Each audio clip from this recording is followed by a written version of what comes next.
con mèo, con chó, con khỉ, con chó sói, con hổ.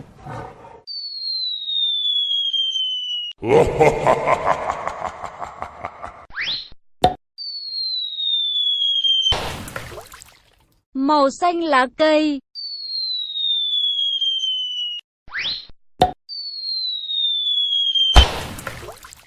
màu đỏ,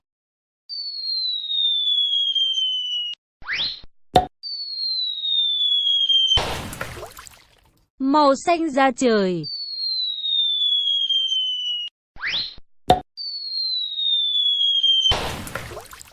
màu cam,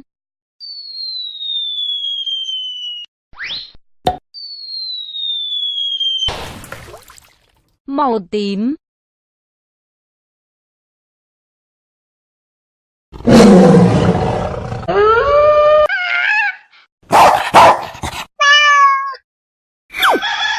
con gà, con nhím, con chó, con ngựa, con lợn.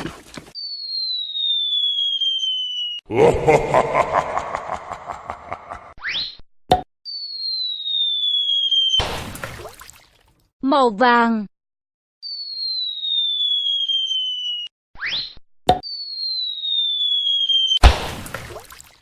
màu hồng,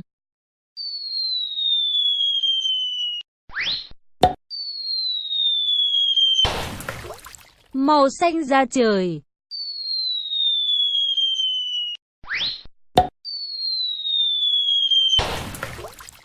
màu cam,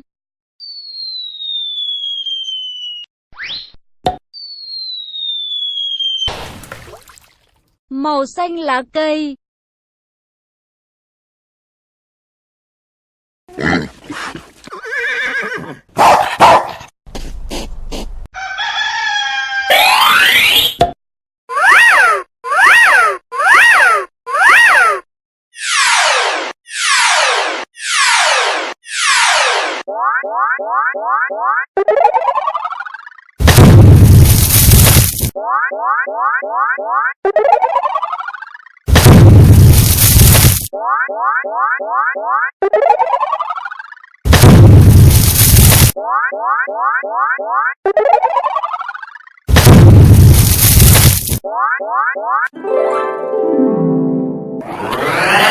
màu xanh lá cây,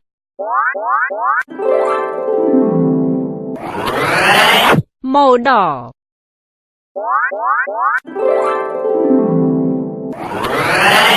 màu vàng,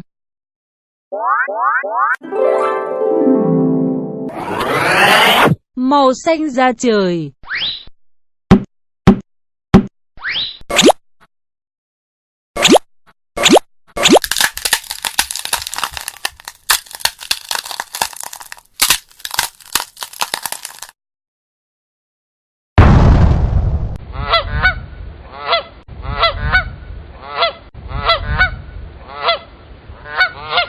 Con ngỗng,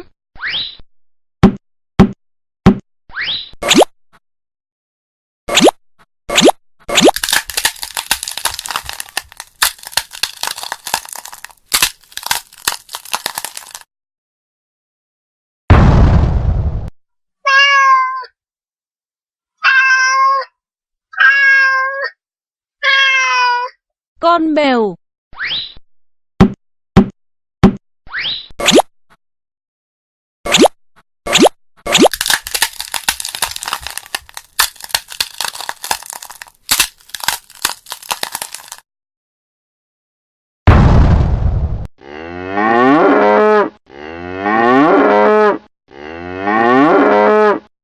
con bò,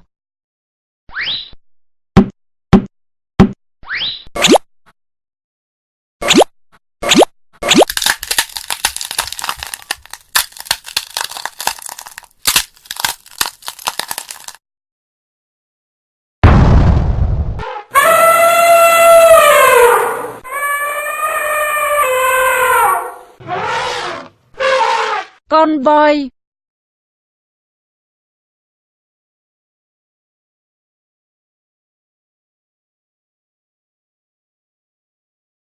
Johnny, Johnny, Yes, Papa. eating sugar? No, Papa. Màu vàng, màu đỏ, màu tím, màu xanh lá cây.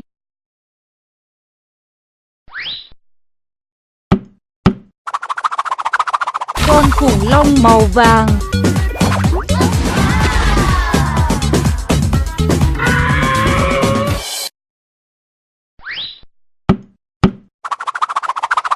Con khủng long màu xanh lá cây.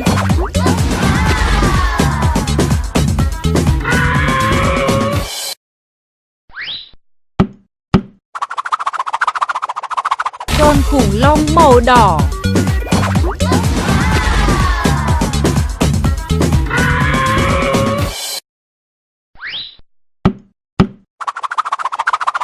Con khủng long màu tím.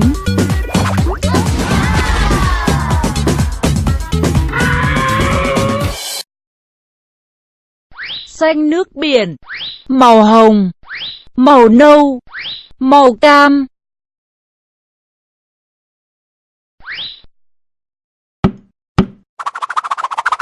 Con khủng long màu xanh nước biển.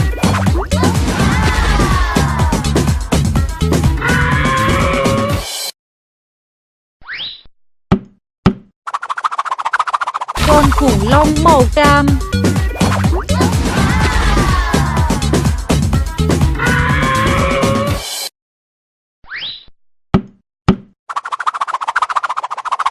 Con khủng long màu hồng.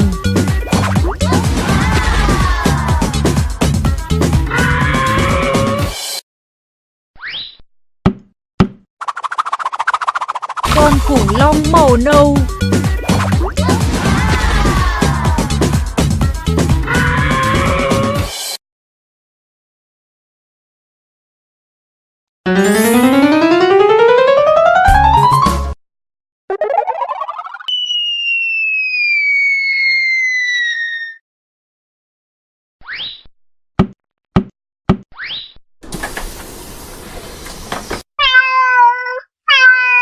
Con mèo, màu xanh lá cây.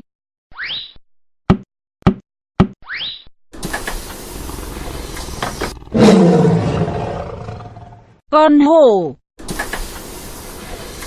màu đỏ.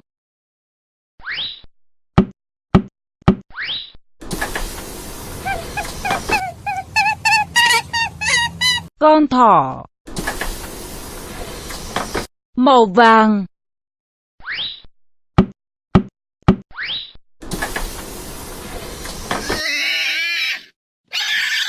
Con lợn, màu xanh da trời.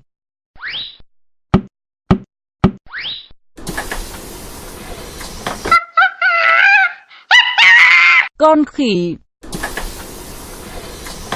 màu cam.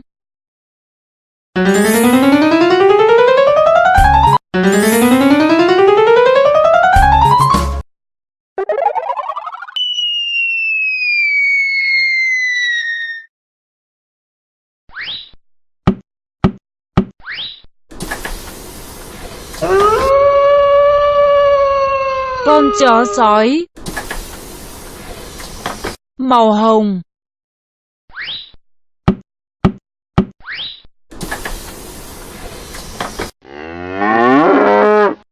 Con bò,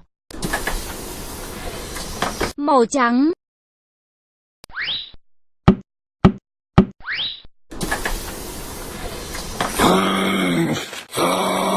Con chuột túi, màu đen.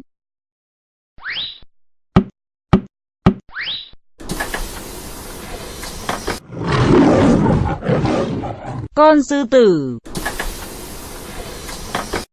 màu tím.